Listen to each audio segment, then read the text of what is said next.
জয় শ্রীকৃষ্ণ। রাধে রাধে।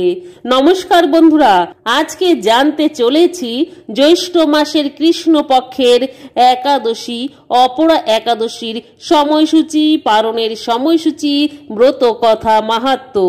শাস্ত্রে কথিত আছে একাদশী করলে বহু জন্মের পর্বত সমান পাপ রাশি নষ্ট হয়ে যায়। ভগবান শ্রীবিষ্ণু অত্যন্ত সন্তুষ্ট হন। জীবের অন্তিমকালে বৈকুণ্ঠ লাভ করা যায়। তাই সামনেই আসতে চলেছে অপরা একাদশী। সকল একাদশী ভগবান শ্রীবিষ্ণুর নামে সমর্পিত। একাদশী করুন বা নাই করুন বন্ধুরা, একাদশীর দিন অবশ্যই একটি ঘিয়ের প্রদীপ প্রজ্বলন করে দেবেন ভগবান বিষ্ণুর নামে। তাহলে ভগবান বিষ্ণু মা লক্ষ্মী অত্যন্ত সন্তুষ্ট হন। আর যদি একাদশী পালন করে থাকেন তাহলে ভাববেন আপনি খুবই ভাগ্যশালী। জ্যৈষ্ঠ মাসের কৃষ্ণপক্ষের একাদশীকে অপরা একাদশী বলা হয়। একাদশীর সময়সূচি 7 জ্যৈষ্ঠ 22 মে বৃহস্পতিবার রাত্রি 8:35 থেকে শুরু হবে, সমাপ্ত হবে 8 জ্যৈষ্ঠ 23 মে শুক্রবার সন্ধ্যা 6:24। তবে সূর্যোদয় তিথি অনুসারে 8 জ্যৈষ্ঠ 23 মে শুক্রবার একাদশী পালিত হবে। একাদশীর দিন ব্রহ্ম মুহূর্তের সময়সূচি ভোর 3:24 থেকে শুরু হবে আর ভোর 4:11 পর্যন্ত। সূর্যোদয় 4:54, সূর্যাস্ত সন্ধ্যা 6:13। অপরা একাদশীর পালনের সময়সূচি 9 জ্যৈষ্ঠ 24 মে শনিবার একাদশীর পালন ভোর 4:51 থেকে সকাল 9:19 মধ্যে। তবে বন্ধুরা পালন সঠিক সময় মতো করে নেবেন, তাহলেই একাদশী ব্রত সফলতা পায়। একাদশীর নিয়মাবলী: একাদশীর আগের দিন অর্থাৎ দশমীর দিন একেবারে নিরামিষ ভোজি, নিরামিষ আহার গ্রহণ করতে হবে। আমিষ আহার চলবে না। মাছ, মাংস, ডিম, মদ, পেঁয়াজ, রসুন একেবারেই চলবে না। নিরামিষ সেবা করতে হবে।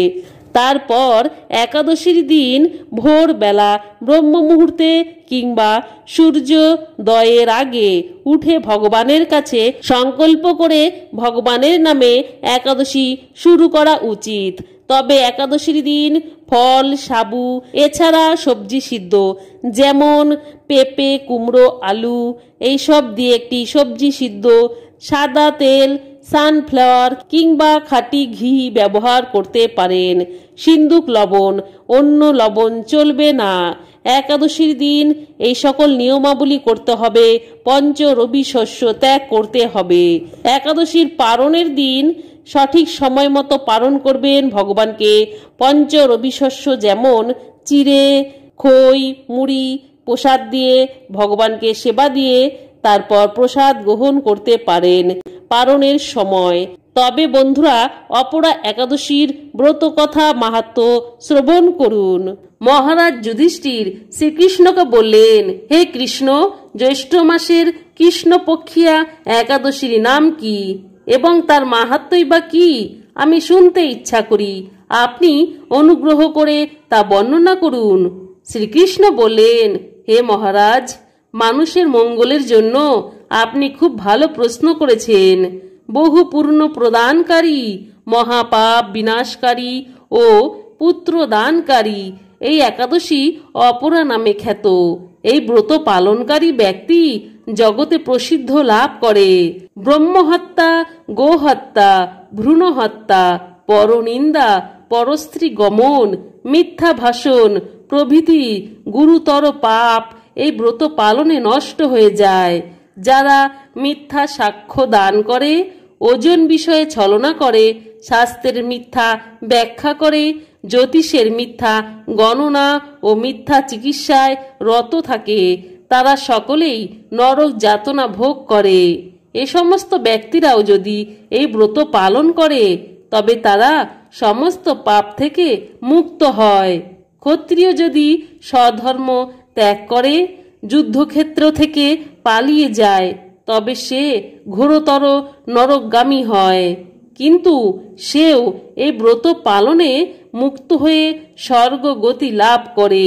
মকর রাশিতে সূর্য অবস্থানকালে মাঘ মাসে প্রয়াগ স্নানে যে ফল লাভ হয়, শিবরাত্রিতে কাশী ধামে উপবাস করলে যে পূর্ণ হয়, গয়া ধামে বিষ্ণু পাদপদ্মে পিণ্ডদানে যে ফল পাওয়া যায়, সিংহ রাশিতে বৃহস্পতির অবস্থানে গৌতমী নদীতে স্নানে, কুম্ভে কেদারনাথ দর্শনে, বদরিকাশ্রম যাত্রায় ও বদ্রী নারায়ণ সেবায়, সূর্যগ্রহণে, কুরুক্ষেত্রে স্নানে, হাতি ঘোড়া স্বর্ণদানে এবং দক্ষিণাসহ যজ্ঞ সম্পাদনে যে ফল লাভ হয়, এই ব্রত পালন করলে অনায়াসে সেই সকল লাভ হয়।